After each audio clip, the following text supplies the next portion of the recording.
Hi നമസ്കാരം കൂട്ടുകാരെ. ഞാൻ ഇപ്പോൾ ഉള്ളത് കന്യാകുമാരിയിലാണ്. കന്യാകുമാരിയിൽ നമ്മൾ താഴേക്ക് ഇറങ്ങുന്ന സ്ഥലത്താണ്. ഇവിടെ ഞാൻ വളരെ വ്യത്യസ്തമായിട്ടൊരു കാഴ്ച കാണിച്ചു തരാം. വളരെ പുരാതനമായിട്ടുള്ള ഒരു സംഗതി, ഒരുപക്ഷെ നിങ്ങൾക്ക് അറിയാവുന്ന ഒരു സംഗതി എന്ന് കാണിച്ചു തരാം. പക്ഷേ പലർക്കും അറിയത്തുമില്ലായിരിക്കും.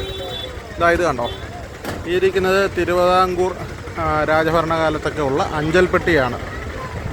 അപ്പം നമ്മൾ കേട്ടിട്ടുണ്ടായിരിക്കും അഞ്ചലോട്ടക്കാരൻ, പഴയ തപാൽ സിസ്റ്റം. ഇത് വരാൻ കാരണം പണ്ട് ഇവിടെ നമ്മുടെ കേരളത്തിൻ്റെ ഭാഗമായിരുന്നു ഈ കന്യാകുമാരി എന്ന് പറയുന്നത്. പാലക്കാട് വിട്ടുകൊടുത്തിട്ട് നമുക്ക് പാലക്കാട് കിട്ടിയത്.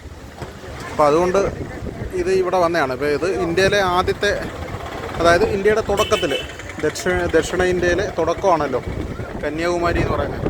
അപ്പോൾ കന്യാകുമാരിയിലിരിക്കുന്ന നമ്മുടെ അഞ്ചൽപ്പെട്ടിയാണ്. അപ്പം അഞ്ചൽപ്പെട്ടിയുടെ ദൃശ്യങ്ങളാണ് നിങ്ങൾ കാണുന്നത്. അപ്പോൾ ഇവിടെ ഇപ്പം നല്ല തിരക്കുള്ളൊരു സമയമാണ്. ഇഷ്ടംപോലെ തിരക്കുണ്ട്, ടൂറിസ്റ്റുകളൊക്കെ ഉണ്ട്.